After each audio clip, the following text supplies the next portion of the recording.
Hey guys! Tonight we travel back through mist and morning steam to the inner courtyard of a Qing Dynasty home. The year is something like 1783, though no one here would bother counting it that way. The sun hasn't risen yet, but the house is stirring, quietly, gently, with the grace of something that's been done 1,000 times before. You are already awake, not in a hurry, not alarmed, just awake. The air smells faintly of warm clay, damp stone, and old camphor wood. You hear the muffled sweep of a straw broom, the click of sandals across tile. Someone is preparing water, someone is folding a robe. And the wind.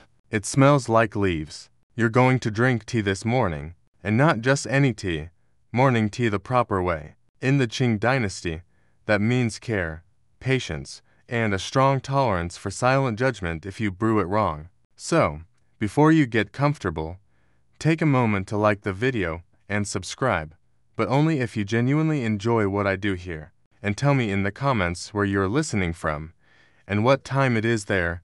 I love seeing the reach of these sleepy little stories. Now, dim the lights, maybe turn on a fan for that soft background hum, and let's ease into tonight's journey together. Your bed is a wooden platform, lacquered black, with carved panels of cranes and pine trees. You slept under a silk blanket, thin but warm, and you haven't spoken yet, not a word. No one has, because the house has rules, and the first hour of every day is reserved for quiet. You slip your feet into cloth slippers, adjust your cotton robe, and slide open the panel door with one smooth motion. The hinges make no sound. This is a house where things are meant to work smoothly. The air is cool, not cold. Courtyard cold. You breathe in. The morning smells like stone, like lotus leaves, like a hint of dried tangerine peel from someone's herb pouch. The courtyard itself is a perfect square. Pebbles have been arranged into simple waves.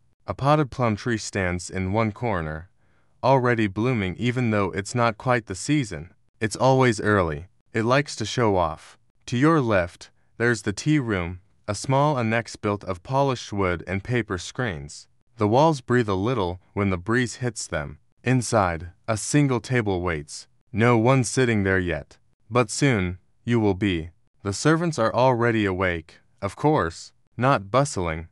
No one bustles in this house, but moving with purpose. One adjusts the coals beneath a small stove. Another pours water from a ceramic jug into a bronze kettle. And the kettle is beautiful. Smooth, burnished bronze, shaped like a gourd.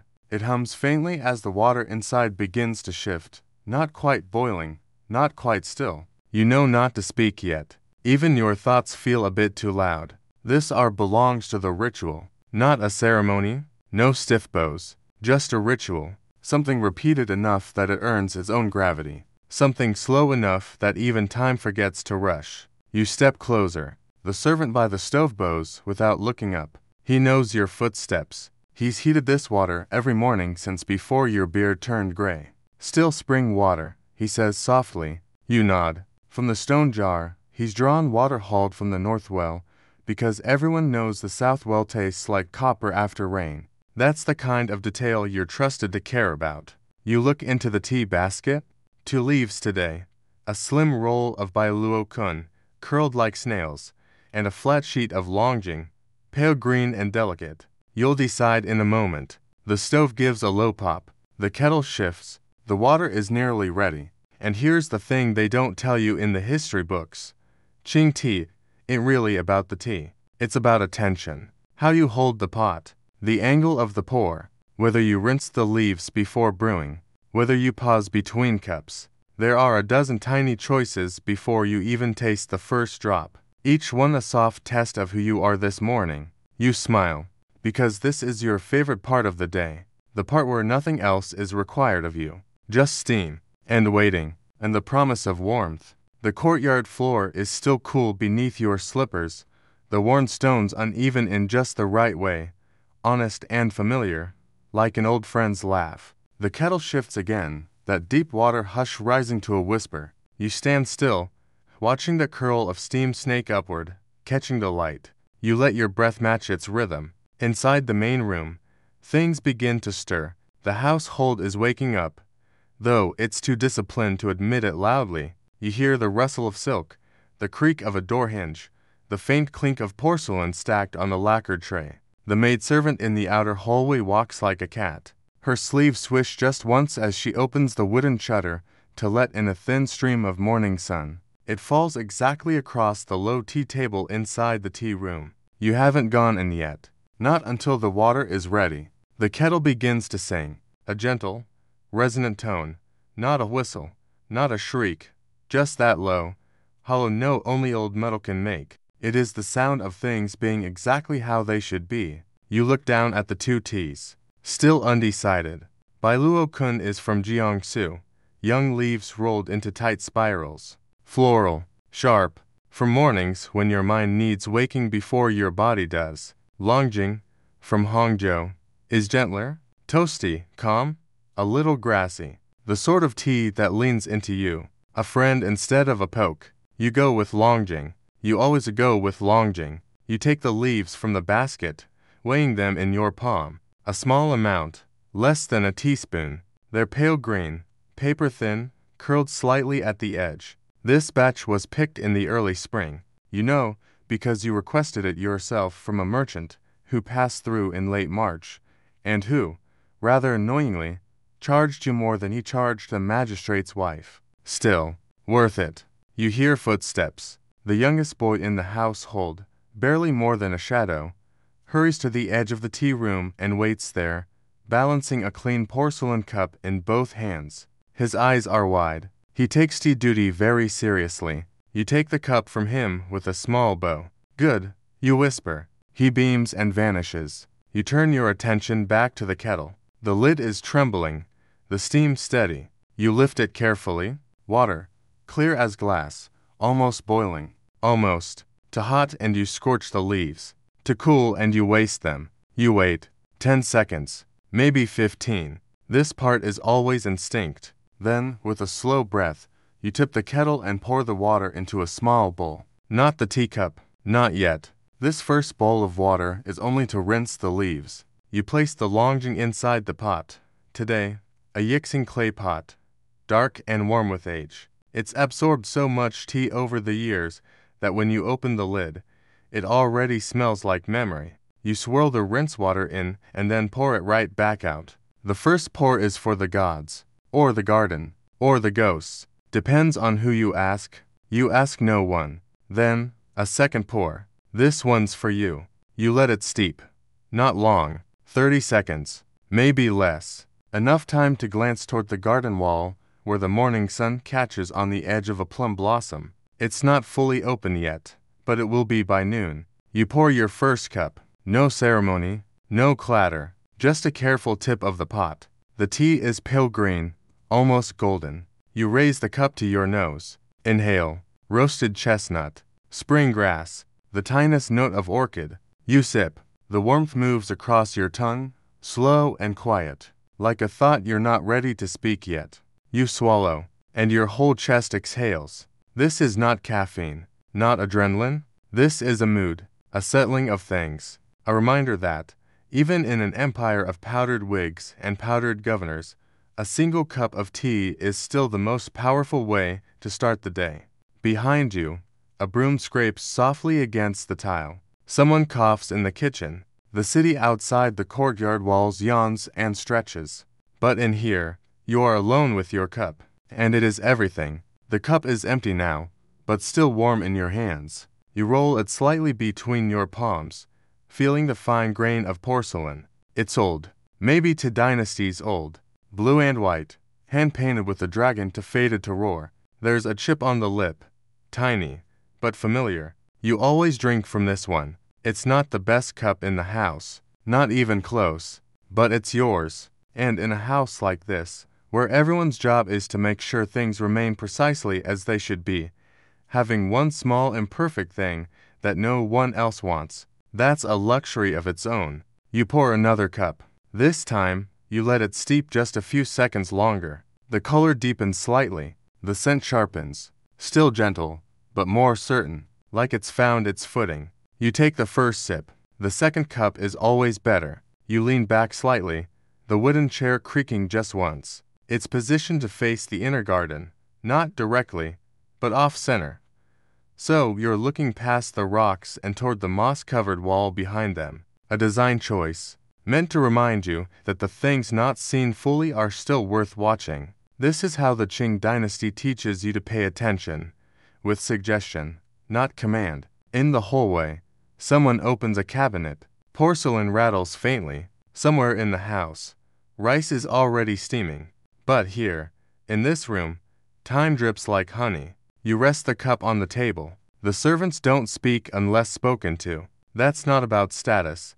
It's about rhythm. The house breathes slowly in the morning, and words disrupt that. Instead, you hear other things. The soft crackle of the coal fire, the distant splash of water from a basin, the flutter of a sparrow, landing briefly on the tiled edge of the courtyard before darting away. You hear your own heartbeat, even, not because it's loud, but because the room is quiet enough for it to matter. And you sit like that, breathing, holding your cup, letting the tea settle. Back in the early Qing court, so the records say, Emperor Kangxi once paused a full military briefing to correct a young official who dared steep oolong at full boil. The general's eyebrows fell off trying to hide his reaction. The emperor simply shook his head and muttered, "Wasteful." Historians still argue whether that moment actually happened, or if it's one of those stories people like to tell about Kangxi just to make him sound cooler. But it's true that tea, in this era, was serious business. For some households, especially farther north, closer to the capital, the morning tea ritual was a statement, a quiet, domestic display of wealth, education, refinement, like wearing clean linen or quoting Confucius without stumbling. If you brewed your tea the wrong way, or used the wrong cup, or failed to let the water breathe before pouring, it reflected badly on your ancestors, your tutors, and your poor overworked household staff. But in this house, where you're not trying to impress anyone, tea is simpler. It's yours. You finish the second cup, and instead of reaching for a third, you refill the pot and just wait. You don't need more tea right now. You just want the smell of it, because that smell, it feels like safety, like home, like continuity. You close your eyes. You remember being 10 years old and peeking around the doorframe to watch your grandfather pour tea just like this. He never looked up, never invited you in, but he knew you were there. He always brewed one extra cup and left it on the windowsill, where you could reach it after he left the room. You didn't understand the gesture then. You just thought it was magic. Tea that appeared for you alone, warm and waiting. Now you know. It was love, just steeped. You smile. You lean forward again and pour the third cup. It will be weaker, lighter, more delicate than the first two. That's how tea works, like a memory fading with each telling. But sometimes the third cup says something the first didn't, something you weren't quiet enough to hear yet. You raise it and drink. The third cup lingers differently. Lighter on the tongue?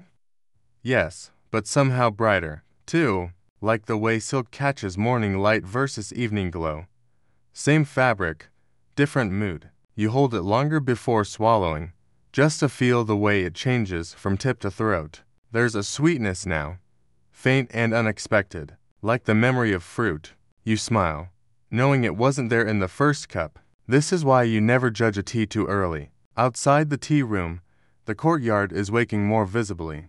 The plum blossom has opened a little wider, its pale petals trembling in the breeze. To servants sweep the opposite walkway, their straw brooms moving in a soft rhythm, back and forth, back and forth. They don't speak. They rarely do, but when they pass each other, they nod in perfect sync, like they've been choreographed. In Qing Dynasty homes, especially ones with scholar gentry status like yours, the morning routine was more than domestic upkeep. It was social theater. Every movement, every gesture, was part of a broader performance. Even sweeping had a rhythm, and everyone had a part. That includes you. So, you rise, slowly, not because you're old, though your knees disagree, but because the tea has settled something in your chest, and you're not ready to leave it behind just yet. You step from the tea room back into the courtyard. The sun now cuts across the eastern wall, hitting the worn brick in patches of gold and shadow. You walk barefoot, just to feel it? The cool stone underfoot, warmed in spots, reminds you that time passes here in gradients, not hours. This was always your favorite part of childhood, when the house was awake, but not fully alert.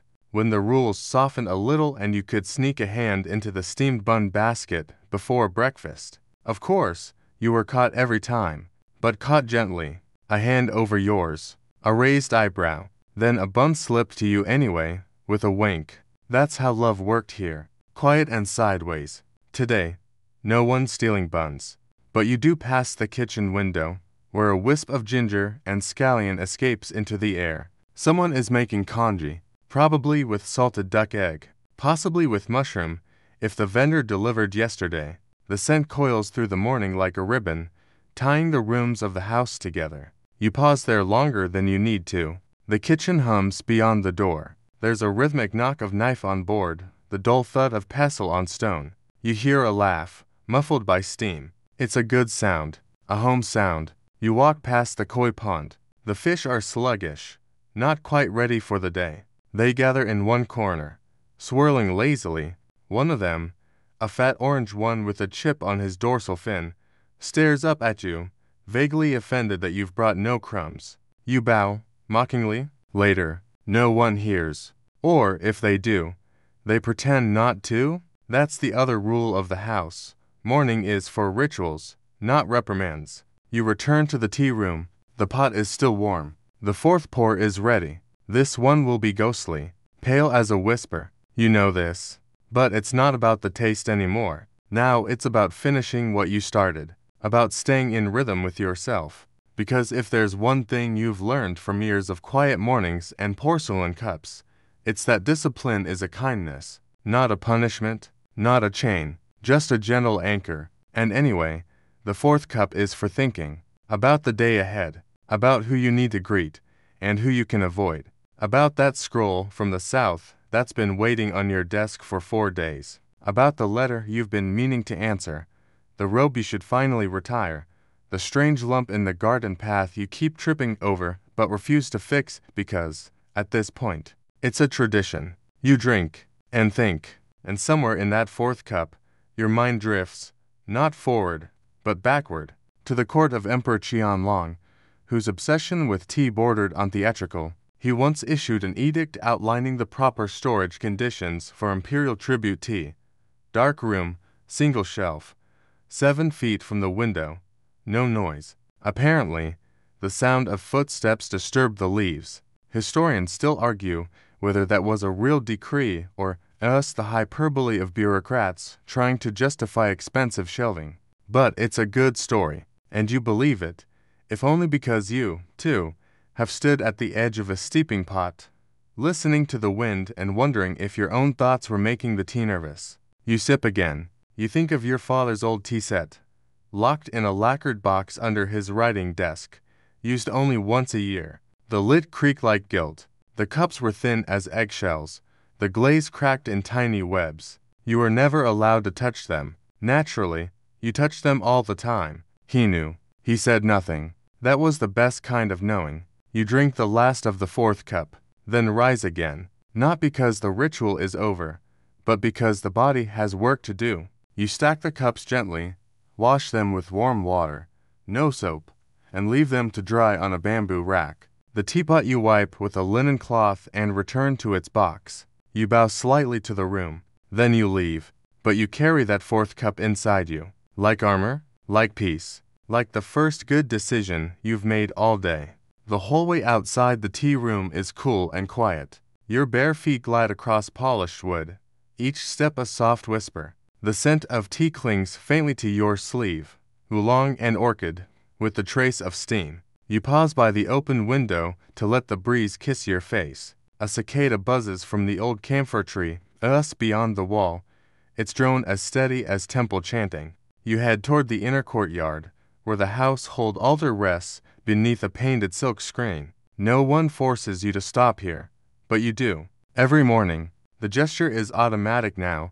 3 sticks of incense, 1 slow bow, 1 whispered wish. Not even for anything in particular, just that things hold, that roofs don't leak, that those you love don't wake up suddenly different. Stability. It's underrated. The Qing morning is good at this, at making routine feel sacred. You light the incense. The scent winds up in curls, disappearing into the beams. There was a time, during the reign of the Daoguang Emperor, when incense like this was taxed so heavily it became a luxury in itself. Households would trade recipes for scent blends like they were state secrets. Jasmine root, aged bark, even dried orange peel.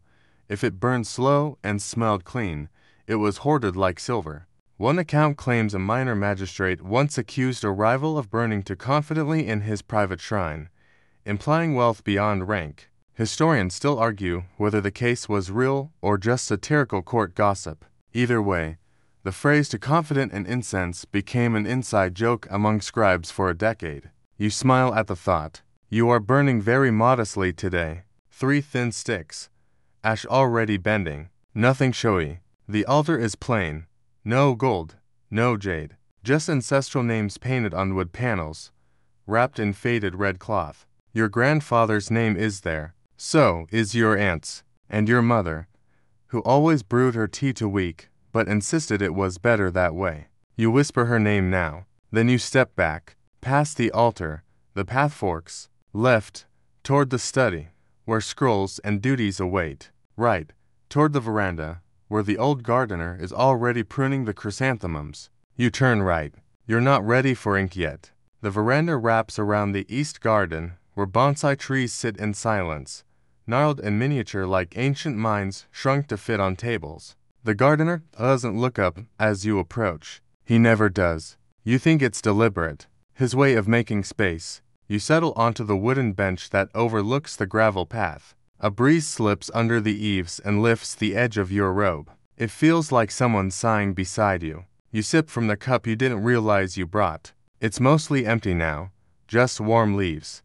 But the warmth is enough. Out here, the day feels slower. There's something about gardens in Qing estates. They're never wild, never careless. Every rock has been placed, every curve of path measured against moonlight and rain.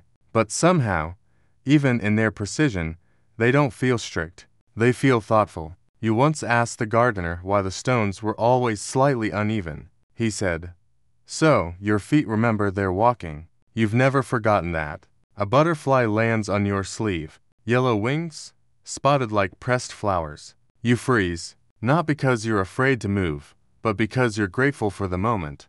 The butterfly stays a second longer than it needs to, then leaves like it had other appointments. You exhale.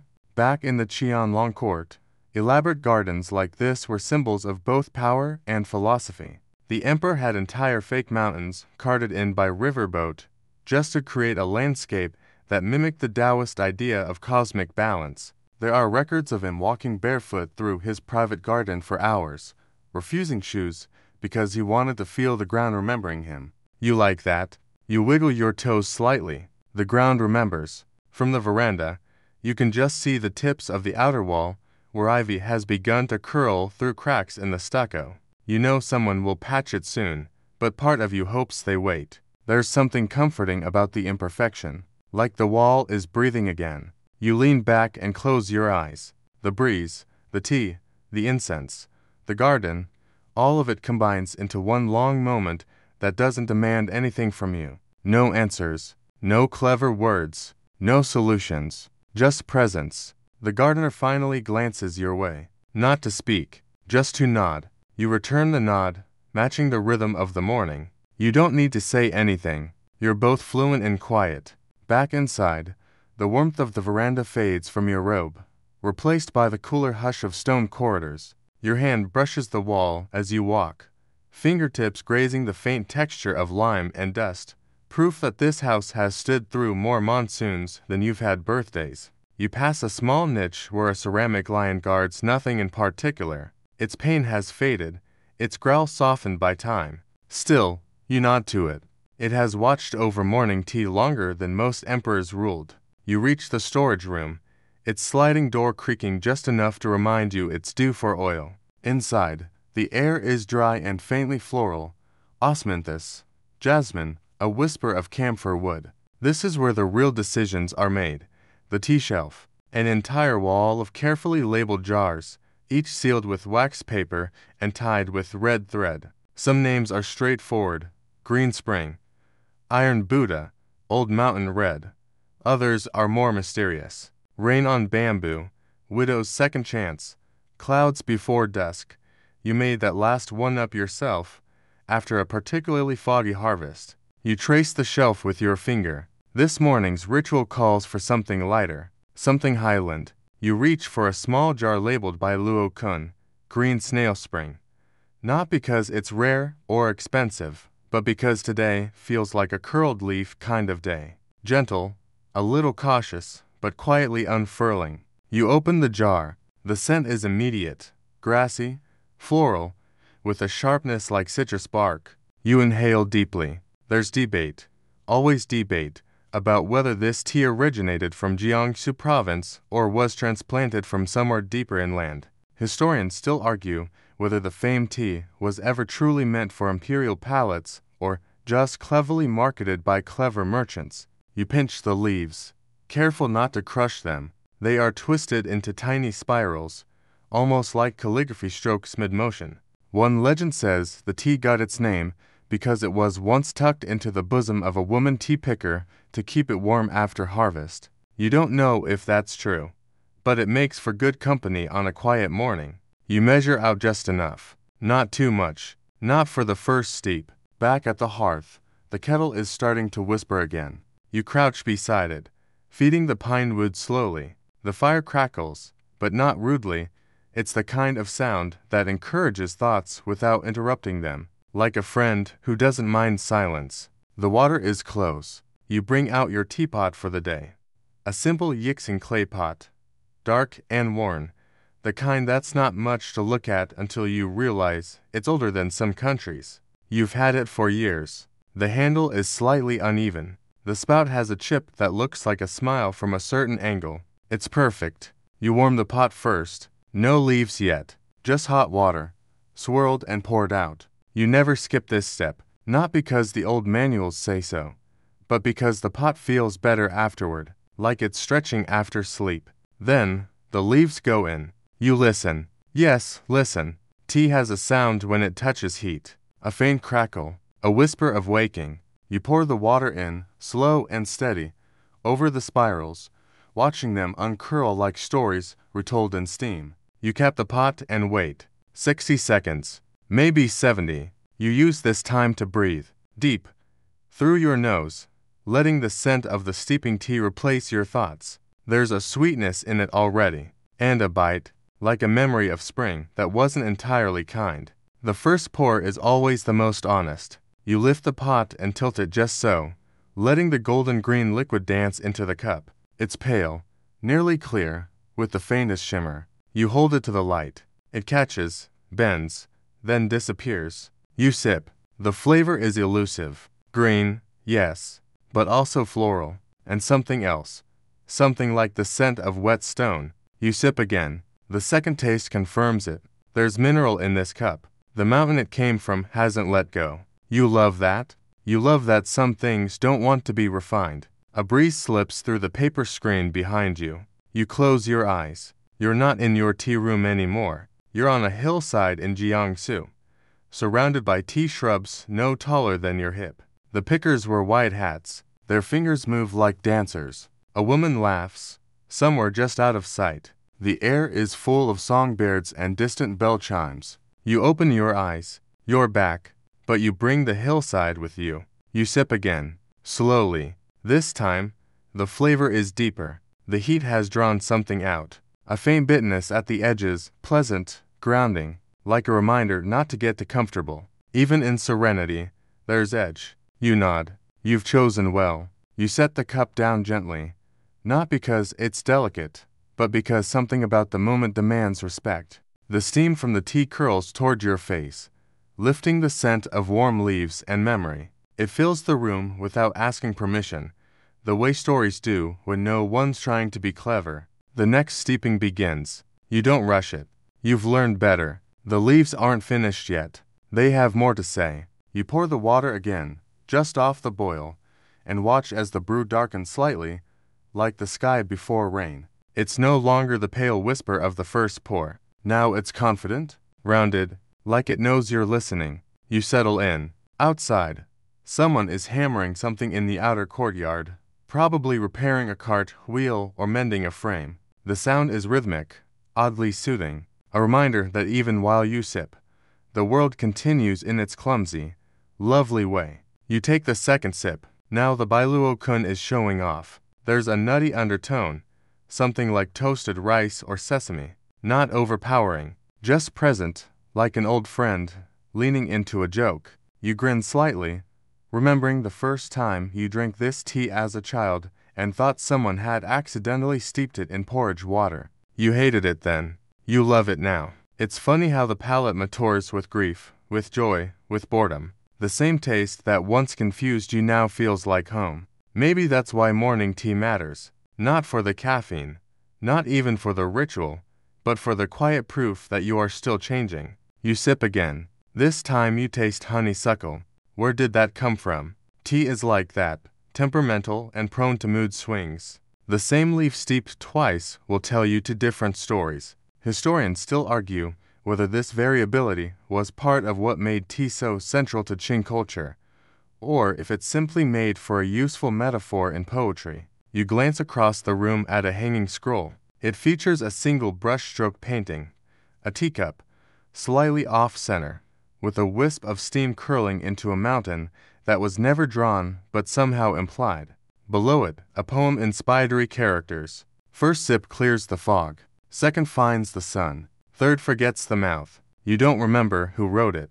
Maybe no one did. Maybe it's just something your grandfather used to say and someone else liked the sound of it enough to immortalize it in ink. You raise the cup again. The third sip is different still, bitterer, but not unkind, like advice from someone who means well but doesn't soften their tone. It leaves a dryness on your tongue, a suggestion to eat something soon. Maybe a steamed bun with red bean, maybe pickled radish, maybe nothing at all. You let the thought drift. Your mind meanders, as it always does during the second pour. You think about the tea merchants who used to bring these leaves from the south, riding riverboats stacked with crates, some of which held tea, some of which held other cargo, dried lychee, sugar cane, salted plums, even fireworks wrapped in oilcloth. You once heard a story of a crate of tea that caught fire in transit, turning its contents into charred fragments that somehow brewed the smokiest,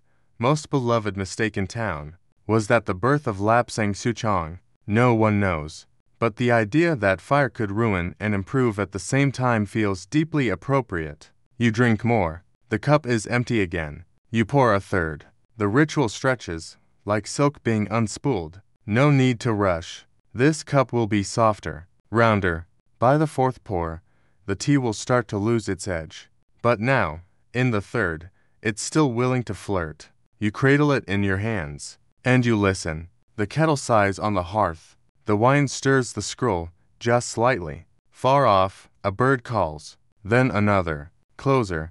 The servant steps lightly past the corridor, leaving a folded robe by the doorway. You nod in gratitude, though she's already gone. That's the thing about mornings like this. Even the interruptions are gentle. The tea has cooled a little. You sip anyway. Still good. Still surprising. The nuttiness has faded, replaced by a floral note you can't quite place. Is it chrysanthemum? No.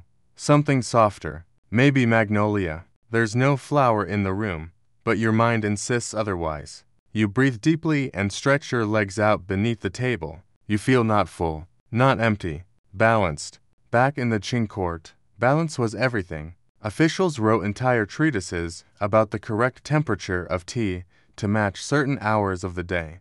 One claimed that tea should be sipped at 82 degrees precisely during the hour of the dragon, as that was when the body aligned best with cosmic rhythm. Historians still argue whether these recommendations were based on Taoist medical beliefs or simply the emperor's personal preferences dressed up in philosophy. Either way, you think they had a point. This moment feels aligned. No thunder, no revelations, just warmth, steam, a flavor that disappears even as you name it, and the steady reassurance that you've done nothing remarkable today except pay attention.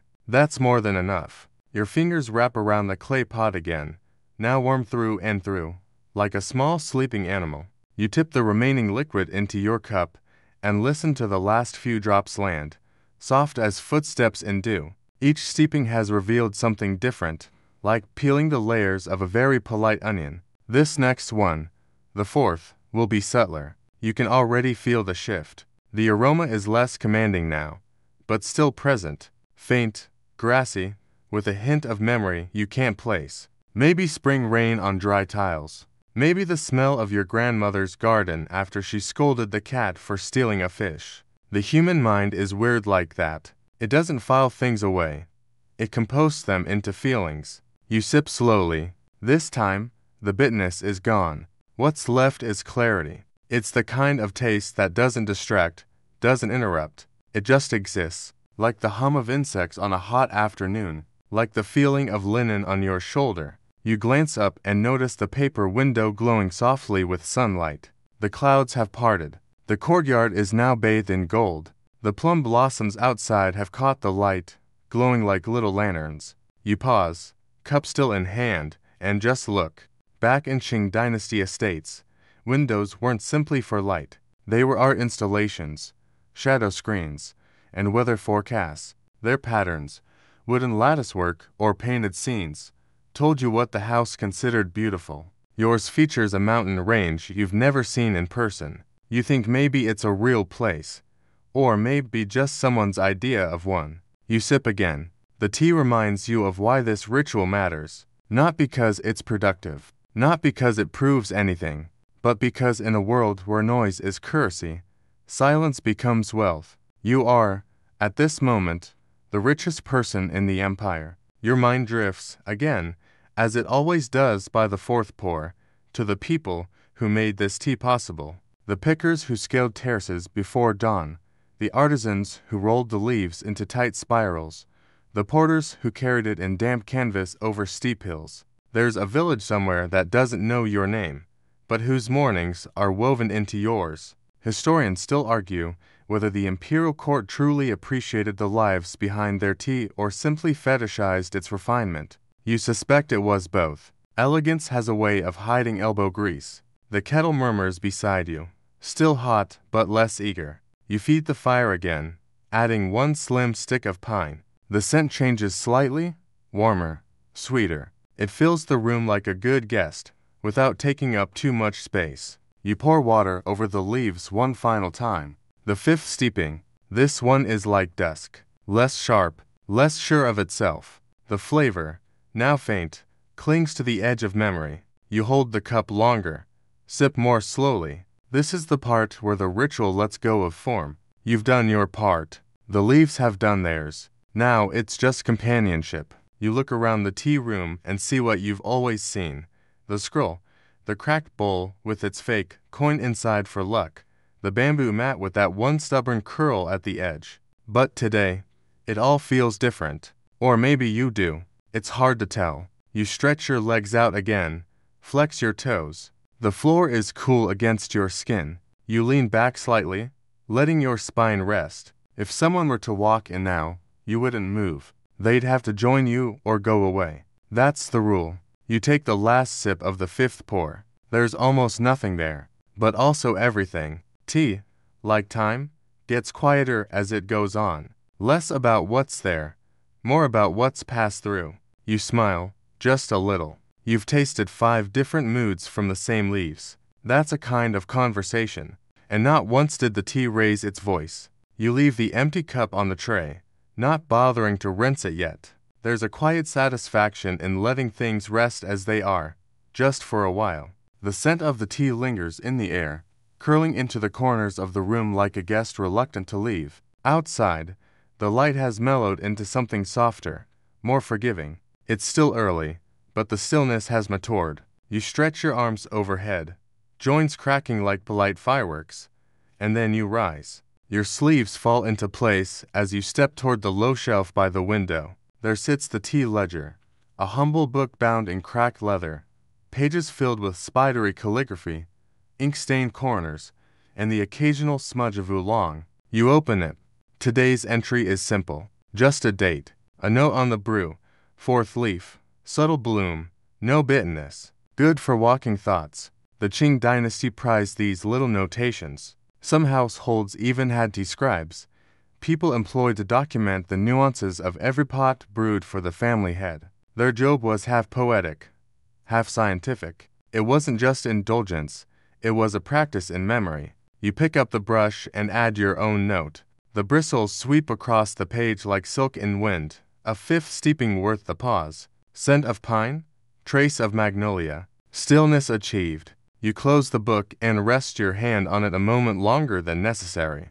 The door to the hallway creaks open. You turn your head, but there's no one there, just the shadow of the paper curtain stirring in the breeze. Perhaps it's time to walk. You slip into your outer robe, pale linen with a faded blue pattern along the cuffs. Nothing ornate. It smells faintly of last week's tea, a comforting scent, like familiar words. As you step out, the flagstones are cool and slightly damp from the morning mist. Each step sounds like a question asked softly into the air. You cross the courtyard, where a few fallen blossoms are caught in the cracks of stone. You don't move them. They look like they belong there. A servant nods politely as they pass, carrying a covered basket. You return the nod. No words exchanged.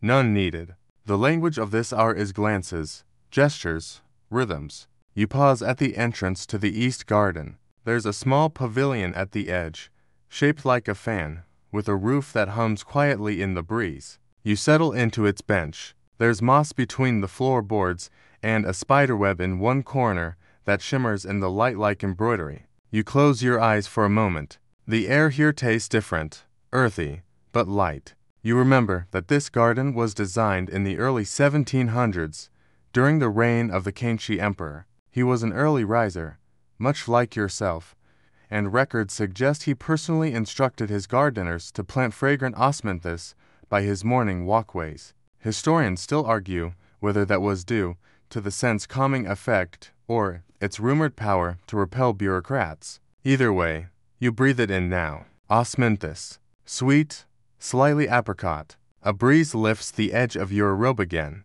You let your thoughts drift. Tea has done its work, not just on your palate but on your mind. The sharp edges are gone. Everything feels suspended in that quiet space between thoughts, like the moment a calligrapher's brush pauses midair before the next stroke. You consider steeping again, but decide not to? This silence is a better drink. And besides, the kettle needs rest too. You lean back and watch the leaves on the plum tree shiver, not from cold, but from knowing they're being watched. The sun filters through the pavilion roof in narrow beams, striping the floor like tiger fur. You let one stripe land on your hand, feeling its warmth through the thin linen of your sleeve. There's something deeply satisfying about how slowly everything happens now. Nothing demands your attention. Nothing interrupts. Your eyes trace the curling edge of a bamboo shoot rising near the path. It bends slightly under its own elegance, soft green with the tip still wrapped in fuzz.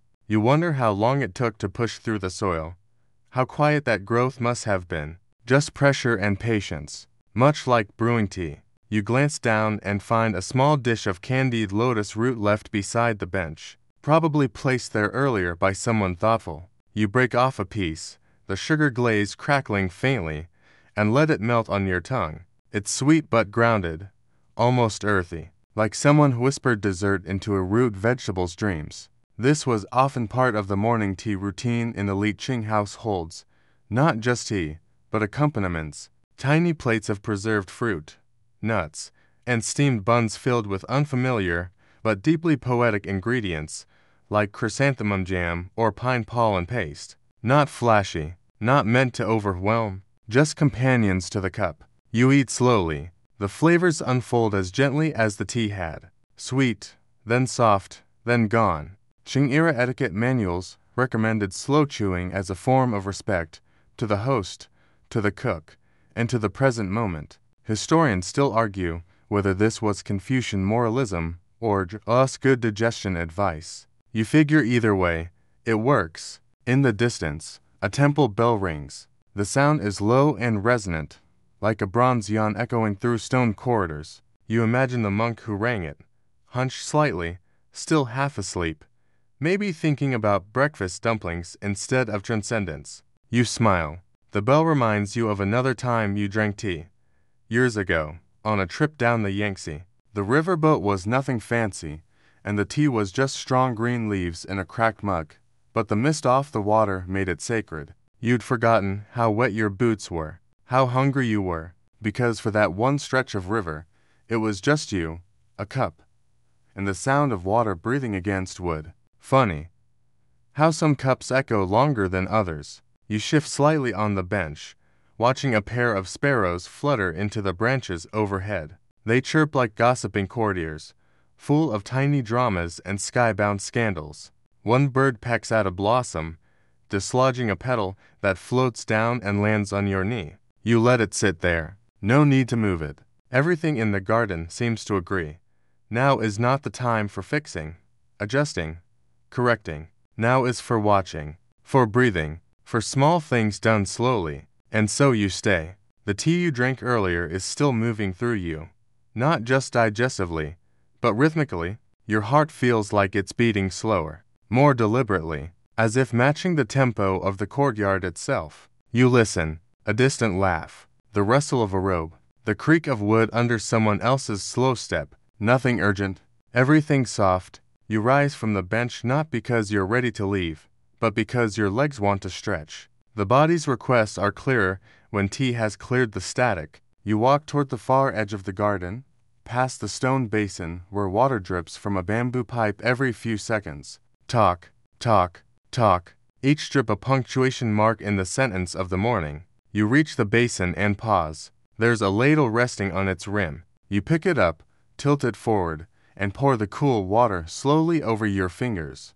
The contrast to the warmth of the tea is bracing, not unpleasant. Like waking up a second time, you dry your hands on your sleeve. The basin, by the way, is carved with a 4-character phrase, pure heart, few desires, fitting companion to a morning tea. Historians still argue whether this carving was a mass-produced temple phrase or a personal inscription by a former scholar who gave up civil service for a quieter life. Either way, it fits the mood. You take a final look around. The tea is in you now. Not just the liquid, but the pace, the attention, the stillness. You walk back toward the house, footsteps even, breath calm, heart quiet. Everything as it should be. You step back inside the house, and it greets you like an old friend, quiet, cool, and mildly amused that you ever left. The wooden floor flexes gently beneath your soles, creaking in that comforting way that old floors do, like they're clearing their throat before resuming a conversation you both forgot you were having. There's still warmth in the air from the earlier fire, but it has retreated to the corners, leaving the center of the room open, balanced. You sit back down at the low table. The teapot is now cool to the touch, the leaves inside soft and heavy with memory. You could steep again. A 6th pour isn't unheard of. But no, you rest your hand on the lid, a silent thank you, and decide to let it end there. Sometimes restraint feels more luxurious than excess. Across the room, a folded fan leans against the wall. You hadn't noticed it before. Plain wood, paper painted with a scene of cranes standing in water. One crane looks like it might be laughing. You make a mental note to check later whether cranes actually laugh, or if that was just wishful brushwork. In Qing Dynasty mornings, tea was often a prelude to reading, not work, no ledgers, no reports, just books, poetry, philosophy, travel notes from someone else's long-ago journey across dusty roads now forgotten. You pull a thin volume from a nearby shelf. The paper is brittle, the ink faded in places, but the characters still breathe with intention. The title reads, loosely, Quiet Breezes Beneath the South Wall. You smile. A man wrote that. Of course he did. You flip open to a marked page. The poem there is short. Steam rises, unseen, until it cools on the window. Tea reminds me that I, too, must become mist. You read it twice, then a third time. There's something about old poetry that slips under your skin. It doesn't announce itself. It just shows up in your bones later, uninvited and oddly welcome. You glance out the window again. The courtyard now seems brighter, but not louder, just more there. Like the tea awakened not you, but the world. A servant passes quietly behind you, carrying a tray of ink and brushes. He nods again. Still no words. Still no need. You watch the inkstone being placed on a side table, then the tiny dish of water, the square of felt cloth for drying excess. Maybe you'll write something too. Not a poem, just a line, a thought to bottle the morning. You pick up the brush and test the tip against the felt. It's flexible, obedient, but not too obedient. Like a cat that tolerates affection only on its terms. The first stroke lands. Your characters are not perfect. Your calligraphy teacher, back when you were 11 and too interested in sword fights to care about brush technique, would shake his head. But the words are yours. Steam over pine. Empty cup, not empty mind. You set the brush down and lean back. Historians still argue whether the daily tea rituals of the Qing literati were genuine spiritual practice or merely a way to show off quiet wealth. You suspect it doesn't matter. After all, both outcomes lead to this: a slower heartbeat, a gentler gaze, a still room that smells of leaves and ink. You run your thumb along the rim of the old teacup again, tracing the tiny crack that runs like a scar beneath the glaze. It never leaks. It just reminds you that even beauty has been somewhere. Your eyes close briefly. Not sleep, just stillness. In this moment, you have nowhere else to be. No summons, no scrolls, no drums. Just breath, wood, tea, and time. The stillness stretches long enough that your breath starts matching the rhythm of the room. Slow, even, quiet. You open your eyes, not because you need to see anything new, but simply to make sure the world hasn't disappeared while you weren't looking. It hasn't. The teacup is still there. The ink is still wet. The garden outside is still carrying on in its unhurried ballet of breeze and bird song. You rise again, but not with purpose. Just instinct. Some mornings don't require a plan. They unfold like origami cranes, layer by layer, shape by shape, until you realize something delicate has taken flight inside you. Your feet carry you toward the back of the residence, into the quieter wing reserved for storage, tools, and sometimes secrets. The floorboards here are darker, polished smooth by generations of slippered feet. You run a finger along the wall as you walk, just to feel the grain of the wood, proof that someone carved this by hand centuries ago. There's a small side room here, not much larger than a closet, filled with drawers and tiny labeled boxes. It's the household's tea archive. Yes, they had tea archives. In Qing Dynasty China, households of wealth and learning treated tea not just as a beverage, but as a living artifact. Some stored rare leaves like treasure, keeping detailed notes on when they were picked, how they were dried, who harvested them, and under what weather. It was part science, part obsession. You pull open a drawer labeled Rainy Spring, 3rd month, Guangxu 7. Inside are paper packets, neatly folded and tied with twine, smelling faintly of thyme and plum blossoms. You don't open one. This isn't that kind of day. But you read the notes tucked inside. Someone had written, "Too delicate for guess. For storms and sad songs only." You smile. That's a tea you'll save for another morning. There's another packet. This one marked Lung Chuan Estate. Bitter start, patient finish. Now that sounds familiar. You let your fingers rest on it a moment, then close the drawer. On the far shelf is a battered tin kettle, likely retired, yet not discarded. Its lid doesn't quite sit flush anymore. There's a chip near the handle, and a stain on the bottom that even vinegar can't coax out. But you imagine someone used it every morning for decades. It probably sang better than any of the polished kettles in the main room. Historians still argue whether such sentimental artifacts were genuinely treasured or merely forgotten. But sentiment is funny like that. It lingers whether you admit it or not. You sit down beside the shelf, legs crossed, arms resting on your knees. The smell of aged bamboo and old leaves fills the air, dusty but not unpleasant. You imagine the people who once stood here, stewards labeling tea packets with brush and wit, maids sneaking a sniff of the guests' grayed leaves, scholars sneaking in for a moment of calm. The storage room has no windows, but a skylight lets in a square of pale light from above. The dust dances inside it like lazy fireflies. You watch them, eyes half-lidded. You could nap here. In fact, you think many probably did. There's something about the scent of tea and old paper that softens the mind, makes it pliable like wet rice dough. Not quite sleep, not quite wakefulness, just drifting. You think of the tea poem again, the one about becoming mist. Maybe the real ritual wasn't the pouring, the steeping, the drinking.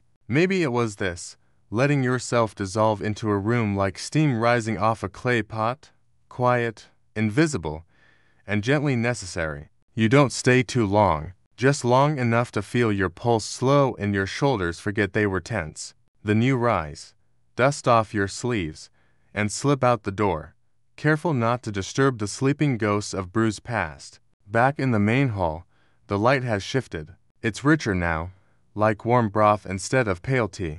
Morning is maturing into late morning, still slow, still soft, but with a touch more presence. You hear it in the wind. You feel it in the floor. Time moves here, but never in a straight line. Your stomach growls, not rudely, just enough to remind you that tea is more companion than sustenance. In Qing Dynasty households, especially among the literati or upper-official families, a light meal typically followed morning tea. Not breakfast as you'd think of it. Nothing heavy or greasy. No eggs or bacon. Instead, rice porridge, preserved vegetables, a sliver of cold tofu, maybe a steamed dumpling filled with turnip or dried shrimp. The idea wasn't to feast, but to nourish gently. You make your way to the side kitchen, where the cook is quietly tending to a single clay steamer pot. The steam curls out in wisps, fragrant and soft, like the kind of cloud you'd want to nap inside. The cook doesn't speak, just gestures for you to sit.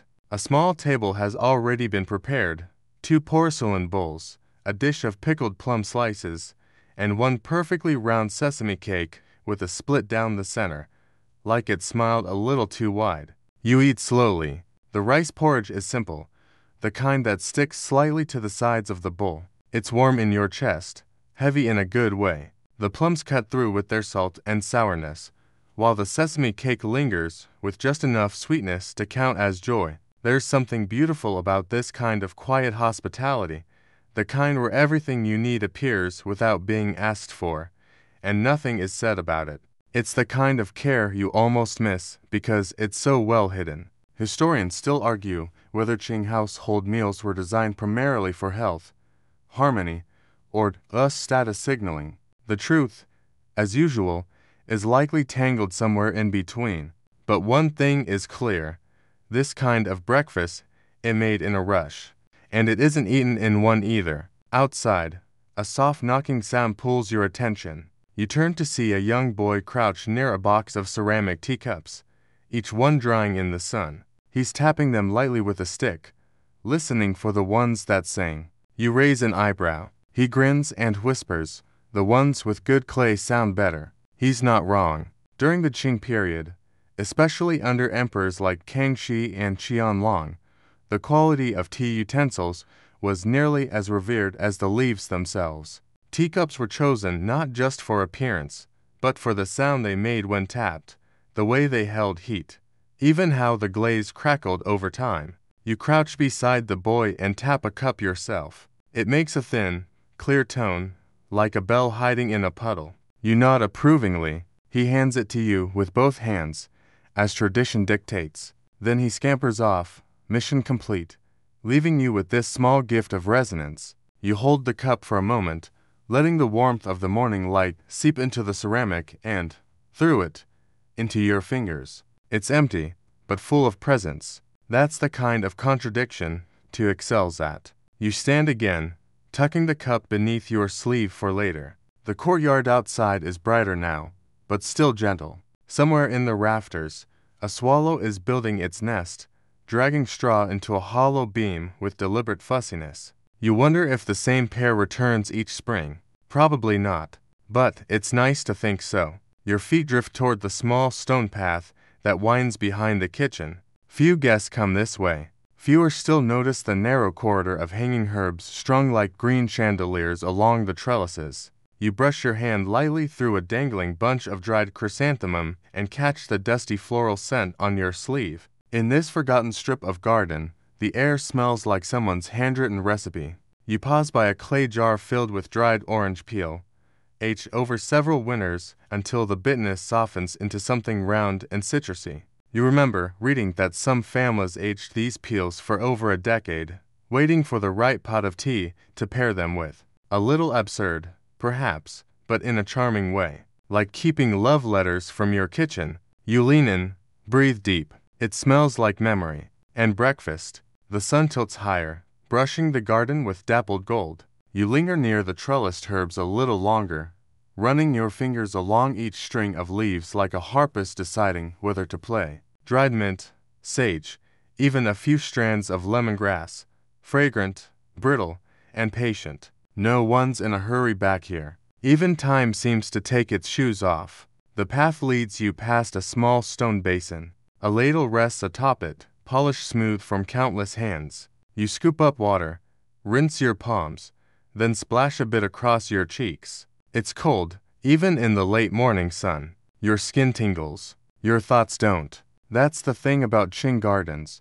They're laid out with the precision of a chessboard, but the soul of a lullaby. Every corner is intentional, yet nothing screams for your attention. It's as if the plants and stones agreed long ago to speak only in whispers. A tiny pavilion appears up ahead. You take the stepping stones to at a time, not out of haste, just rhythm. The wooden beams are carved with plum blossoms and curling clouds, worn down by seasons and the fingers of bored poets. A bench sits inside, waiting. You sit. Of course you sit. From this perch, the whole back garden unfolds. You can see the kitchen roof tiles, the herb corridor, the wandering boy still tapping teacups with monk-like seriousness. You can also see the cook, now scrubbing the last of the clay pots, humming under her breath in a tune older than memory. And just beyond that, the real surprise. A beehive, not wild, planted, mounted carefully to a wooden rack shaded by a thatched awning. The hive buzzes with low, lazy harmony. Someone has painted tiny red symbols along its edge. Blessings, probably, or warnings, or maybe just poetry in disguise. Historians still argue whether Qing household beekeeping was for honey, pollination, or as part of esoteric tea rituals. One traveler's diary claims certain scholars infused their tea with honeycomb steeped in oolong, believing it could extend memory. Others thought it simply tasted nice. You watch as a bee wanders near your foot, then decides against you and floats upward, probably annoyed at your smell. Smart bee. You rise again, drawn toward the far wall where a faded mural clings to the plaster. It shows two figures, one young, one old, seated in a garden much like this. Between them, a single teapot, steam rising in graceful loops. It's clearly not meant to be realistic. The steam turns into birds. The birds turn into clouds.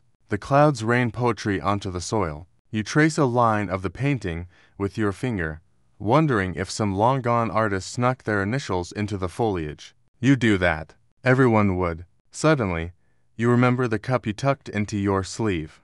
The one the boy gave you. You pull it out and hold it up to the mural. The shape matches, almost exactly. Maybe this cup is modeled after the one in the painting. Or maybe the painter simply got it right. It's a comforting thought. Either way, you leave the pavilion and take a slow lap around the far perimeter of the garden. A cluster of old scholars' stones guards one corner, their surfaces riddled with holes and pockmarks like ancient cheese. They were considered sacred in a way, natural sculptures carved by wind and time.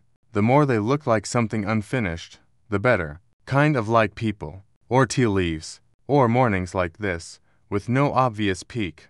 Just one long, smooth pour from the teapot of time. You crouch by a patch of wild violets that somehow made their way through the cracks between stone tiles. No one planted them. No one told them they belonged. But here they are, purple and soft and entirely unbothered. You pluck one, just one, then tuck it beside the teacup, ceramic and petal, man-made and uninvited. They look good together. The garden is behind you now, but its calm clings to your sleeves like mist. You step back inside the main residence, through a creaking side door that yawns like it's waking up too. Inside, the light is dimmer, filtered through bamboo screens and faded silk curtains that don't quite meet in the middle. The air smells like ink, old wood, and something gently medicinal. Maybe ginseng, or camphor. Maybe both. Your feet guide you toward the study. Not yours, not really, but no one minds if you sit for a while. The scholars are gone this morning, off arguing about rhyming schemes or tea temperature down by the river. That leaves the room yours, for now. It's a tall, narrow space with too many scrolls and not enough chairs. Books lean like tired guests along the shelves, their bindings cracked, their spines flaking tiny crumbs of history. A small writing desk perches by the window, looking out onto a stone courtyard where koi flicker like silent punctuation in a shallow pool. You sit at the desk. A single brush lies across a jade rest. An inkstone sits nearby, its surface still damp. Someone's been here recently. Or, the ink just never dries in this kind of weather. The air today, the sort that makes rice paper curl at the corners and doors refuse to shut quite right. There's a half-finished calligraphy sheet on the desk. Just 3 characters. Silence. Tea. Dream. You nod to yourself. Sounds about right. You dip the brush, more out of curiosity than purpose, and add a 4th character in the corner. Rain. Not because it's raining. It's not. But because the room feels like it might. And in the Qing Dynasty, the line between word and weather was often paper-thin. The imperial court had entire divisions of scholars whose job was to write poems predicting the seasonal wines. Some believed the right verse, read aloud at the right moment, could change the outcome of a drought. Historians still debate whether this was superstition, metaphor, or early meteorology wrapped in silk metaphors. But in any case, it made for very poetic weather reports. You blow gently on the page. The ink wavers, then settles. Outside, the koi keeps circling. One jumps, just a little, and vanishes beneath the lily pads like a skip thought. The shelves in this room hold more than books. There are tea canisters tucked between the volumes, some labeled, some not. One is shaped like a peach. Another is simply a folded bit of cloth holding loose leaves wrapped in an old fortune. You open that one. Inside, jasmine pearls. A little dry, maybe, but still fragrant. You press your nose to the pouch. It smells like late spring and unopened letters. You close it gently and tuck it back where you found it. You've done enough archaeology for one morning. At the far end of the study is a low cabinet, painted in the style of Suzhou, all dark reds and lacquered branches. You slide it open to reveal a surprise, an entire tray for portable tea service. Tiny pot, for thumb-sized cups, 2 tins of leaf, and a bamboo scoop polished from years of hands. You carry the tray back to the desk and set it down carefully, the way you'd place an old friend into a chair they used to love. The cups clink like wind chimes, almost laughing. You'd forgotten how light they are. You take your time with the setup. Scoop, pour, swirl. Wait, there's no kettle here. But someone's left a flask of hot water under a tea cozy shaped like a sleeping dog. You chuckle. Even the tea cozies nap around here. You lift the cozy, pour into the tiny pot, and let the water stir the jasmine to life. It dances, floats, then sinks, like thoughts on a good day. While the tea steeps, you glance out the window again. A gardener is trimming a bonsai near the fish pond, snipping just 1 leaf at a time with the focus of a man trying to change the outcome of a novel by editing a single comma. You pour the tea. Sip. It's faint, a little dry, a little too floral. But it tastes like the study, like forgotten things done on purpose. You imagine the previous drinkers, scribes who needed a break, philosophers chasing a stubborn metaphor, a sleepy attendant sneaking sips when no one looked. Maybe they all sat here once. Maybe you're sitting in their echo. You pour another cup, because that's what this tea is for. Not refreshment, not energy. Memory. You linger at the desk, sipping tea as if it's translating the silence for you. Each cup doesn't just warm your hands, it softens something internal, like mist unwinding around a mountain. Outside, the koi ripple the pond with their lazy grace. The breeze returns, lifting one of the curtains just enough to flicker light across the calligraphy still drying beside your elbow. You wonder if the fourth character, rain, was too much. But that's the thing about the Qing aesthetic.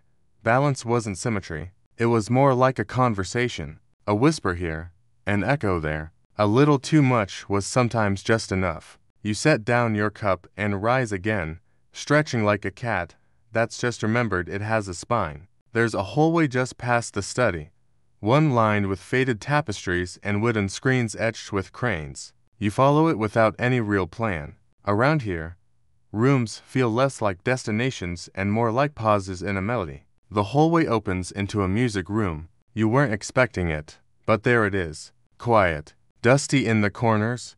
One stringed Qing lies on a table like it just woke up from a long nap and isn't quite ready for visitors. You cross the floor slowly, almost tiptoeing, not because it's sacred, though it kind of is, but because you don't want to make the floorboards groan. You run your fingers along the strings, not enough to play, just enough to feel their tension. Qing literati prized music, not as performance, but as meditation. The Qing wasn't meant for crowds. It was meant for two people, you and your silence. Emperor Qianlong himself was known to play, though rumors suggest he was only average. Still, what he lacked in skill, he made up for in enthusiasm and poetry. He once wrote an ode to the sound of morning dew dripping onto a Qing string. It's either incredibly profound or a little ridiculous. Probably both. You sit beside it, careful not to shift the instrument. There's a teacup on the corner of the table, empty, maybe forgotten, or be left on purpose, the way some people close a book halfway through just to remember what the middle feels like. You trace the lacquerwork on the Qing, delicate mountains and pine trees, a lone scholar walking beneath a moon. The moon has a face. It's smiling. You can't help but smile back. A low drawer beneath the table holds sheet music, ink-brushed instructions that look more like abstract paintings than notes. One scroll is frayed at the edges, the title mostly worn away except for the final character. Drunk. You raise an eyebrow. A tea-drunk song. Seems appropriate. Historians still argue about whether Qing compositions were literal instructions or meant to be interpreted freely. Some claim that even within imperial circles, two musicians could perform the same piece and evoke entirely different moods. One gentle, one furious. One like snowfall, the other like spilled ink. You prefer the snowfall. You don't play. Not today. But you imagine it? You imagine pressing a finger to the string, letting it vibrate into the wood and the air and the curtain folds and the bones of the old chair by the wall. You imagine the sound sneaking beneath doorways, disturbing no one, but reminding everyone that time just passed. It's a lovely fantasy. You return to your feet and wander to the far side of the music room, where a row of paintings hangs crookedly, as if someone halfway through straightening them got distracted by tea and never came back. One scroll depicts a woman pouring tea into an impossibly tiny cup for a goose. The goose looks deeply unimpressed. You chuckle. You don't know the story behind the painting. Maybe it's satire. Maybe it's devotional. Maybe it's just the kind of dream you have after a very full breakfast and one sip to many of oolong. You exit the room through another sliding panel, this one opening onto a shaded courtyard with a round moon gate framed in bamboo. You step through and pause. The sunlight is filtered again, this time through hanging wisteria. The air smells like violet and dust and something faintly fruity. Osmanthus, maybe. At the center of the courtyard, a rock table, round, carved with plum blossoms. 4 stools surround it like sentinels. And on the table, another tea set. You've lost count by now. Each set in this household seems to tell its own story. This one is pale celadon, with tiny imperfections that only reveal themselves when the light hits at a slant. You pour what's left of your jasmine into one of the cups and watch it catch the sunlight. It glows. You don't drink it. Not this time. You just sit beside it, letting the tea cool slowly in the breeze, like a thought you don't need to finish. The cup beside you grows cold, but that's fine. Not all tea is meant to be drunk. Some is meant to be remembered, like a good line from a half-heard poem or a joke you can't retell, but still find funny. The courtyard hums with midday quiet, the kind that makes you forget how long you've been sitting here, how many cups you've lifted, how far you've wandered from the beginning of this morning. From this angle, you can see the corner of the kitchen roof again. Steam curls from its vent like a ribbon trying to tie itself into a bow. Someone's preparing lunch, but the aromas haven't reached you yet. Only the occasional clink of ladles against clay, the faint shuffle of feet on brick, the kind of domestic symphony that says, "No rush. The rice will wait. The world can turn slower if we all agree to it." A butterfly drifts by, then abruptly changes its mind and flutters off in another direction. You feel a kinship with it. You rise and follow a path that curls along the perimeter wall. It's narrower here, with moss creeping between the stones and bamboo leaning in like gossiping Annies. The shade brings a new scent, old paper. Not books. This time, something older, more fragile. You come to a side chamber you haven't noticed before. Its door is half open, the frame warped just enough that it hums faintly as you push it wider. Inside, the archive room. Not an official archive. Not court documents or land deeds or anything particularly imperial. This is more like a family attic. Scrolls tied with silk ribbons, personal journals stacked like dumplings in a bamboo steamer, a dusty collection of letters bundled with red thread. You step inside like someone stepping into memory. One shelf holds tea manuals, guides to water temperature, leaf folding techniques, even etiquette charts for who should pour first at a banquet depending on their civil service exam rank. Qing people took these things seriously, even if they sometimes laughed about them in private. You find one manual written in a surprisingly sassy tone. The author warns against diluted oolongs brewed by ungrateful sons-in-law and claims that no worthy poet was ever born without burning his tongue at least once. The margins are filled with doodles of teapots making rude faces. You chuckle, then carefully put it back. Historians still argue about the authorship of these personal tea guides. Some believe they were written by retired scholars, others by clever servants who spent decades watching their masters pretend to know everything. Either way, they're charming and oddly intimate. You pull down another scroll, this one thicker, tied with a faded green ribbon. It cracks slightly as you open it, and you instinctively wince, like you've just stepped on a stick in a silent forest. The scroll is a diary. The handwriting is small and careful, with occasional flourishes like someone trying to prove they went to a good school. The entries aren't dated, but they move through seasons, plum blossoms, summer storms, a child learning to write the character for wind and accidentally smudging it into noodle. In between these mundane notes are detailed descriptions of tea sessions, some formal, others not. One describes a morning where the author drank 5 cups in silence with an old friend, and then a 6th alone, after the friend left. That last cup, they wrote, tasted like memory, warm, hollow, faintly sweet. You close the scroll. You don't need to read more. That sentence alone will stay with you. Back outside, the sunlight has shifted again. Late afternoon now, though the shadows here never quite stretch. The walls of the courtyard keep time folded like laundry. You return to the round table, where your cup still sits, its surface now dull. A fly floats beside the rim, dead or pretending. You gently tip the contents into the grass and rinse the cup at a nearby basin. Your hands move slower now, not from tiredness, but rhythm. The house has a beat, and you're starting to match it. The wind picks up slightly.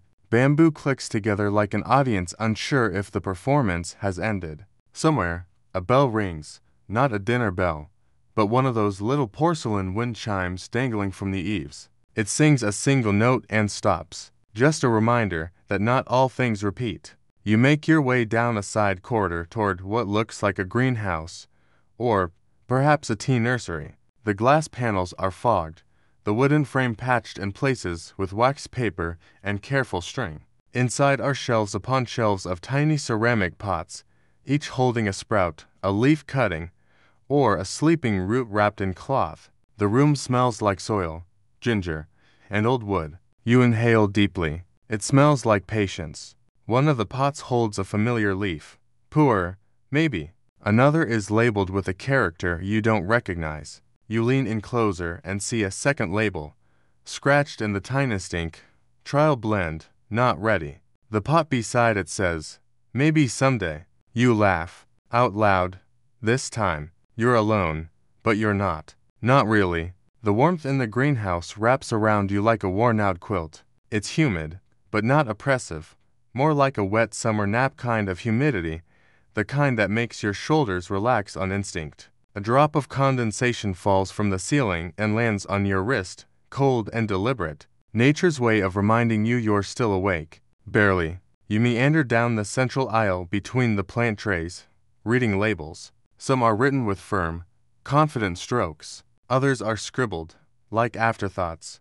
One says, "Ups, too much sun," and another, simply, "Yikes." These are test teas, experiments, little horticultural rebellions. During the Qing Dynasty, tea cultivation wasn't just an agricultural task, it was a quiet obsession, especially among scholars and garden monks. Each variety had its own temperament. Some were patient and slow to grow. Others were finicky, like aristocrats who refused to bloom without the right music playing. One such strain, according to fringe texts, allegedly only flourished if sung to every morning. No one remembers the song, which might explain why that tea is extinct. You reach a bench near the back of the room and sit, the wood creaking beneath you. There's a logbook open on the table, soft pages filled with weather notes, leaf measurements, and a column titled Mood While Brewing. Today's mood, it seems, was unhurried, bordering on lazy. A fly buzzes lazily by your ear. You don't swat it. Instead, you lean back and look out the greenhouse window. The sun outside is mellow now, tinged with the gold of impending dusk. Shadows stretch longer, the garden outside flickering between light and dark like a slow-moving lantern show. You pour yourself another cup, oolong this time. It's earthy, almost peppery, with that lingering sweetness that hides until the third sip. Qing brewers often described oolong as tea with memory. It tastes like something you forgot you loved. You drink slowly, letting each swallow settle like warm rain in your chest. Historians still argue whether oolong was named for its oxidization level, its origin region, or the mythical black dragon that allegedly protected a hillside grove from greedy bandits. Some say Black Dragon was a nickname for an eccentric old farmer who brewed tea shirtless and scared away rivals with wild dance moves. There's no evidence of this, of course, but the image is delightful and oddly plausible. Your fingers tap the cup absent-mindedly, counting beats. The room is so quiet, you can hear the tea settle. The pots around you seem to lean toward your presence, as if acknowledging you now belong to this ritual, not as a visitor, but as one of its quiet caretakers. You set the cup down and wander back out into the courtyard. This time, you take the long way, circling past the small koi pond where the fish now stir lazily near the surface. They look up at you without expectation, just awareness. Past the pond is a stone pathway that leads to a smaller building nestled against the outer wall. A tea retreat, maybe, or a scholar's nook. The door is ajar, revealing a single mat, a table, and an old zither that has seen better days. You enter. Dust motes dance in the fading light, giving the room a dreamlike haze. You kneel on the mat and rest your palms on the table. It's slightly sticky with old lacquer and time. There are no decorations here, no shelves of poetry or ceremonial fans, just the essentials. A kettle, a tiny clay teapot, and a jar of aged pu'er wrapped in rice paper. You lift the lid of the jar and inhale. It smells like soil and smoke and old secrets, like the pages of a library forgotten in the mountains, like someone tried to distill October. You brew it slowly, carefully. The water hisses, the leaves unfurl like scrolls waking up. The color deepens from gold to rust to dark amber. It's not pretty, exactly, but it's honest. You pour one cup and let it cool just slightly. The first sip is startling, sharp, almost metallic, but it rounds out quickly, mellowing into something soft and earthy. You think of wet clay, of inkstones, of walking on damp stones in bare feet. This is not a beginner's tea. You close your eyes. Somewhere nearby, a bell rings again. Lower this time. Maybe it's signaling evening prayers. Or just someone's clever cat jumping on a windowsill. You don't move. You sit there with the pua, letting its story steep in your chest, letting your breath match the pace of the twilight outside, letting the whole day settle like leaves at the bottom of a well. Your cup is almost empty, and for the first time, you don't reach to refill it. You simply hold it, warm, round, familiar, and listen, not for words, just for the quiet between them. You're still holding the empty cup as footsteps approach, soft, deliberate, slippered. They stop just outside the doorway. A polite cough follows, the kind that asks, "May I enter?" without needing words. You look up. It's the widow from down the alley. You remember her voice more than her face. Sharp as dried ginger, with a habit of asking questions you're not ready to answer. She enters without waiting. Of course she does. She carries her own tea kit, tucked neatly in a cloth roll the color of pine bark. It clinks softly as she unrolls it across the table. A tiny celadon pot, 2 cups, and a pouch of jasmine pearls wrapped in what appears to be silk from an old wedding dress. You don't ask. She wouldn't tell you anyway. Without a word, she lights a small coal stove from the side of the room and sets water to boil. You slide your empty pour cup aside and give her space, but not too much. This is now a shared ritual. She doesn't speak while the water warms, just watches the rising steam with the same expression you've seen carved into temple lions, calm, eternal, slightly unimpressed. The kettle sings. She pours a precise stream over the pearls. They swirl and spin like startled insects before settling into slow blossoms. The scent hits first, floral, but not sugary, like a memory of perfume, worn thin by time and wind. You sip together. It's very good. She hums her approval and finally breaks the silence. It's weak. I made it on purpose. You raise an eyebrow. I don't like strong tea with new people, she adds. Feels too intimate. You nod slowly. She grins. You're not new. Of course. You've lived near her for years, exchanged the usual offerings during festival days, once loaned her your roof ladder when a storm knocked loose her laundry line.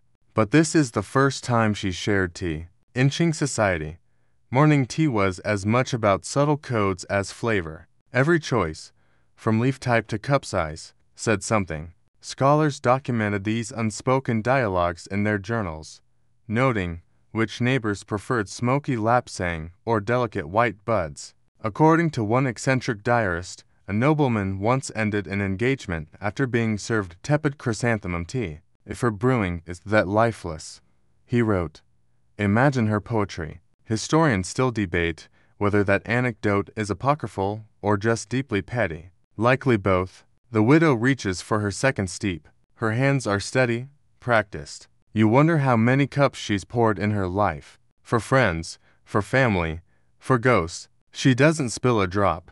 You know, she says. Eyes fixed on the swirling tea leaves. When I was a girl, my grandmother used to say you could tell a man's heart by how he drank his second cup. You tilt your head. Not the first, she clarifies. That one's always polite. But the second? That's the truth cup. You sip yours slower this time, just in case she's watching. She is.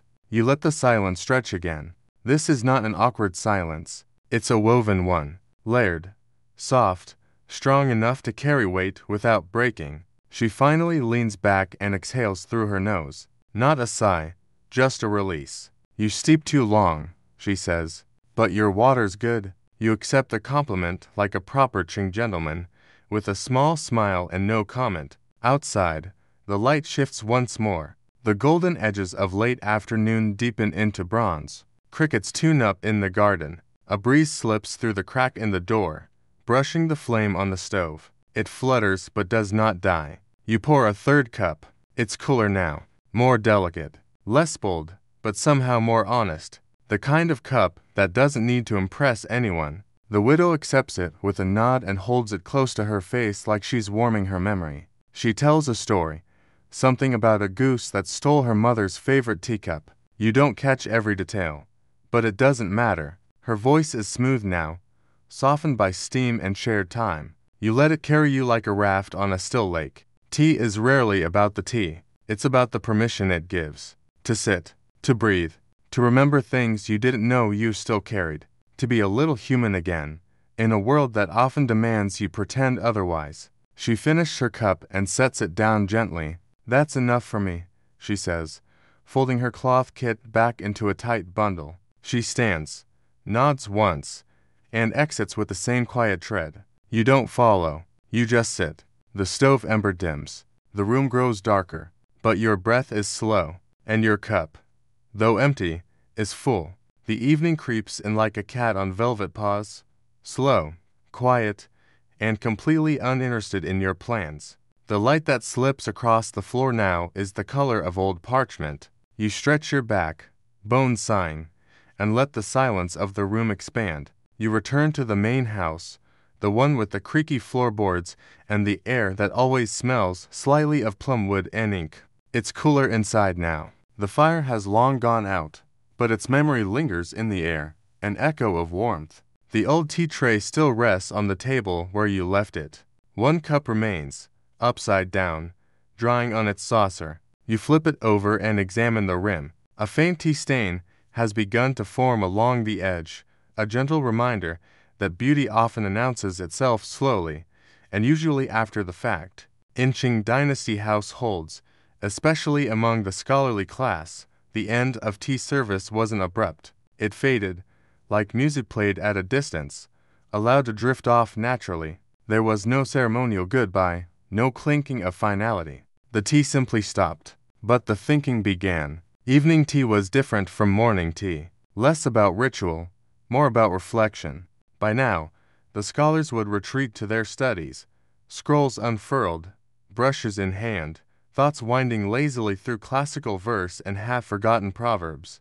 Or perhaps they'd compose letters to distant cousins, aging teachers, exiled friends, filled with elegant metaphors and extremely passive-aggressive compliments. You light a single oil lamp. Its glow is soft, the flame tilting slightly in the room's breath. Shadows shift and stretch like old pets waking up. You pull a scroll from the low shelf, one of those illustrated manuals from the early 1700s.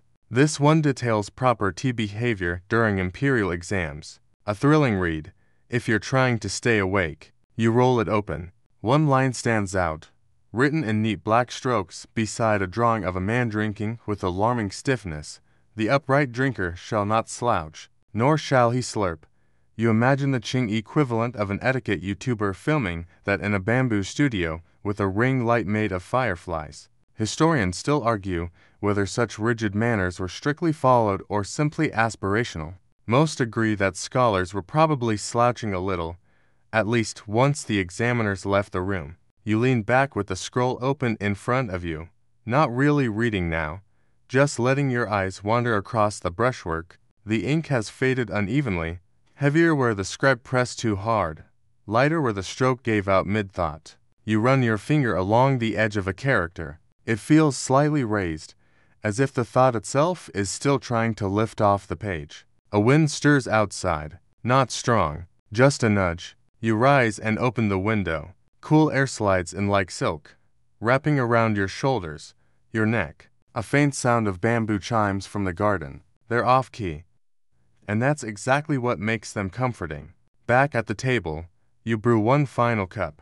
You go for a green tea this time, something grassy, quick steeped, a sharp little wake-up before the dreams arrive. It smells like walking barefoot in the rain. First sip, slightly bitter. Second sip, smooth.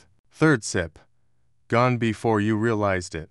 You think about writing something down. Not a poem, just a sentence. Something small, like a snapshot of the day. You grab the brush, hesitate, then write. Today, the wind paused to drink. No one will read it but you, and that's enough. Outside, lanterns begin to glow one by one across the courtyard wall, their orange light fluttering like moth wings. Someone is singing in the distance, a lullaby maybe, or a folk song about lost umbrellas and patient rice fields. You can't hear the words, but the melody is soft and low, stitched from threadbare memories. You pour the last of the tea into your cup, just a thimble's worth, a tiny goodbye. You raise it to your lips, drink, and let the warmth sit on your tongue like a closing door. No more tea tonight. just the slow unraveling of thought, just breath and memory and soft lamplight and maybe, just maybe, the promise of sleep. You wake up before you realize you are asleep. Just a quiet blink at the edge of consciousness. The lamp has burned low, the wick barely aglow. Somewhere outside, a bird makes one confused call, then stops. Maybe it dreamed of daylight. You stretch, slowly, deliberately. There's no rush. The floor feels cooler now, like stone touched by moonlight. You shuffle toward the stove, not to relight it, but to touch its warmth, or what's left of it. Still faintly warm, like the memory of a hand that used to hold yours. There's still water in the kettle, but you don't reboil. Tonight, you let the silence steep. The Qing called this hour the hour of oxen, the time between 1 and 3 a.m., when even the stars seem to sigh. Most city dwellers would be deep asleep, save for watchmen, night scholars, and the occasional poet staring too hard at plum blossoms that don't answer back. You pull a cushion toward the window and sit, legs crossed, the way an old monk once taught you when you were too young to appreciate his patience. The window creaks slightly as it opens wider. The breeze comes in with the smell of cedar smoke, pond water, and camphor from a neighbor's trunk. You sip from the cup you forgot earlier. It's cold now. Not bad, just honest. In the Qing household, night tea wasn't common, but among artists, monks, and certain insomniac aristocrats, it took on ritual form. Not to stimulate, but to settle. Jasmine or chrysanthemum, lightly brewed, barely steeped, just enough to warm the hands, not stir the blood. One Qing journal, attributed to a recluse named Su Wei, describes night tea as the bridge between forgetting and sleep. Historians still argue whether Su Wei ever existed, or was simply a pen name for a disgraced bureaucrat with a taste for florid metaphors and very long footnotes. You think Su Wei might have been real. You think you might have been Su Wei in another life. You sit longer than you should, but shorter than you want to. A bat flits past the window. Not a sound, just a blur. Your hand drifts toward your brush again, but not to write, just to feel the weight. It's heavier than you remember. Or, your fingers are simply remembering the ache they earned years ago when they practiced calligraphy for 6 hours straight under a summer moon. Because your tutor said discipline starts with ink. You were 12. You were furious. But you learned. Your eyes settle on the empty teacup. It's not really empty. Not if you count steam prints, memories, the way the last sip always clings to the rim like a child not ready to sleep. You tip it over. Let the remaining drops fall onto the wooden sill. Tiny stars on old wood. Outside, the courtyard is still. Even the chimes have stopped. The lanterns have all gone out except one, still fluttering, stubbornly awake. You watch it and feel a kind of kinship. In Qing houses, night wasn't something to be conquered, it was to be respected. Sleep was not escape, but return. Not every hour needed to be filled. Some were for letting go. You close the window gently. You pad back across the room, slow as ink across rice paper. You settle onto your mat, not with ceremony, just a long breath. The night doesn't end. It simply softens. You close your eyes. Let the tea, the hours, the warmth of conversation, spoken and unspoken, carry you further down that slow river. Toward the dream, toward morning. Your dreams are mild things tonight.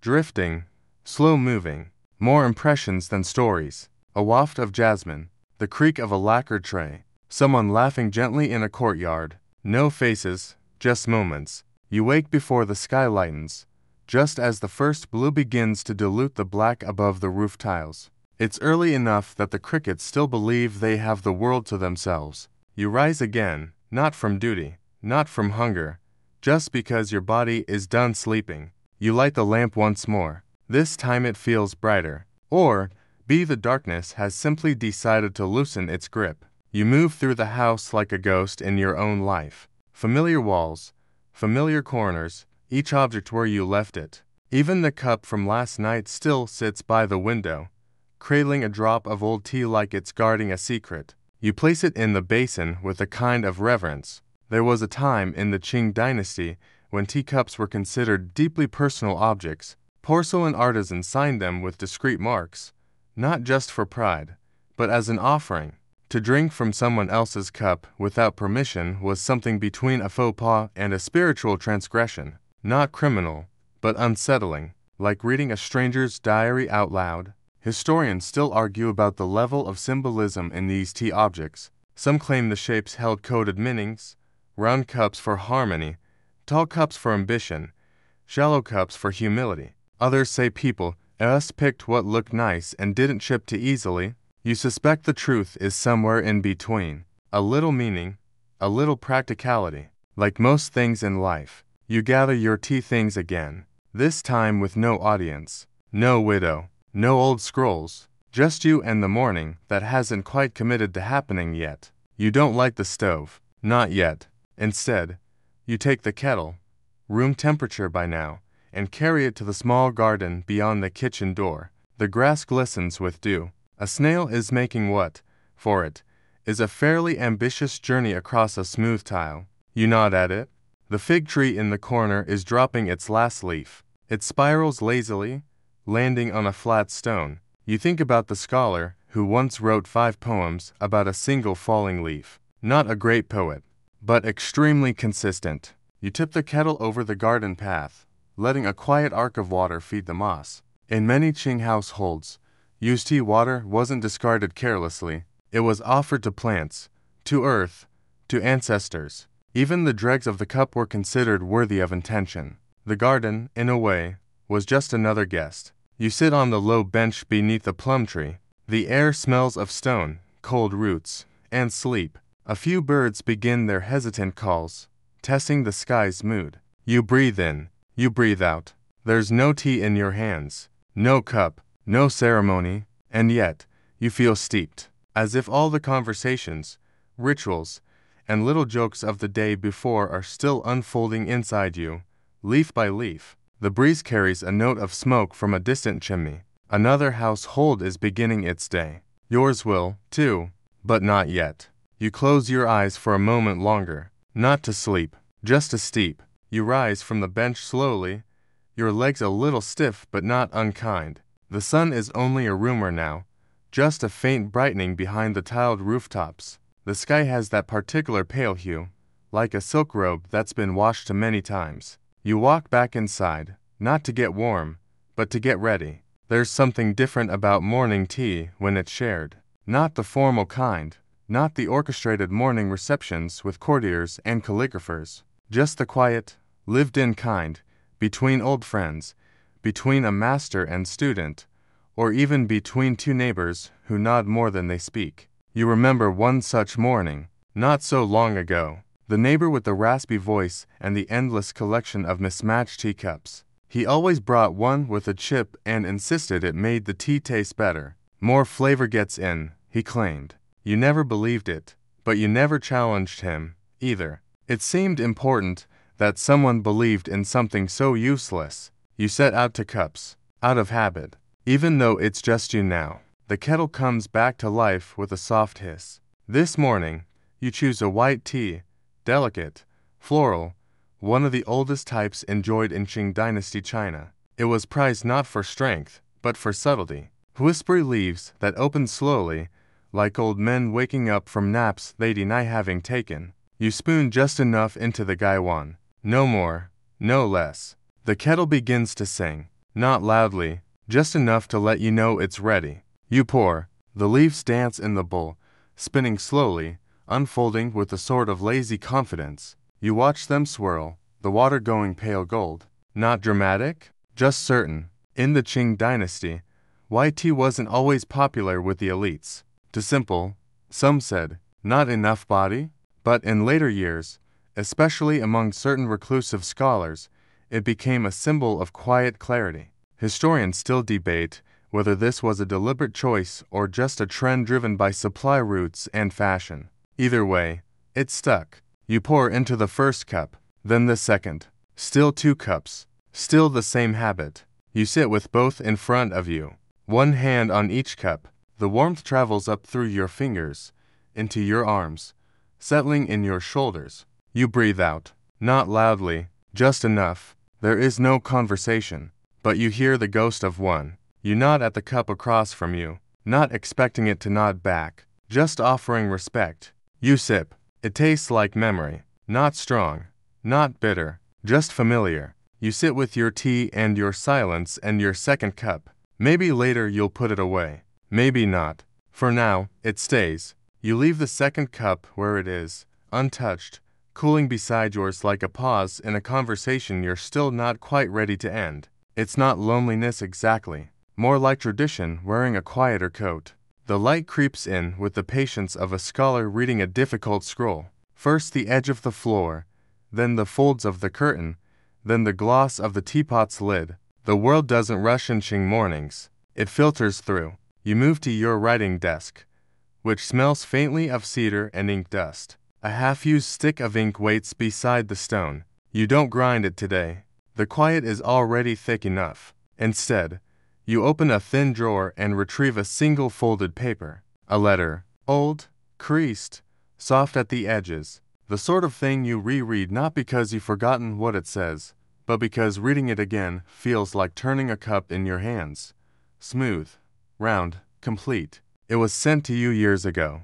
A student, younger than you by decades, but always too serious for his age. He'd written to ask how to brew tea for clarity of mind before his examinations. You'd sent him a recipe, 2 leaves of old white tea, water just before boiling, and a full 10 minutes of silence before the first sip. He'd passed, of course, then vanished into bureaucratic life like so many others. You wonder if he still sits with silence in the morning, if his hands remember how to wait. Historians still argue whether tea truly improved mental focus in the Qing Dynasty, or whether it simply gave scholars something ritualistic to control in an otherwise chaotic society. The evidence is both scientific and poetic, so naturally, no one agrees. You fold the letter back carefully and return it to its place. Outside, the city begins to stretch. Vendors mutter as they set up. Wagons clatter past with irregular wheels. Someone down the lane drops something and swears softly in dialect too old for the younger ears to understand. But inside, your room still holds the hush. You clean the teaware with a cloth as soft as rain. In Qing etiquette, cleaning the tea set was part of the experience, not an afterthought. The act of drying each piece, turning it, admiring its tiny imperfections, it was how you said thank you. To the object, to the leaf, to the time that chose to sit with you for a while. You place each item back on its shelf in the same order you always have.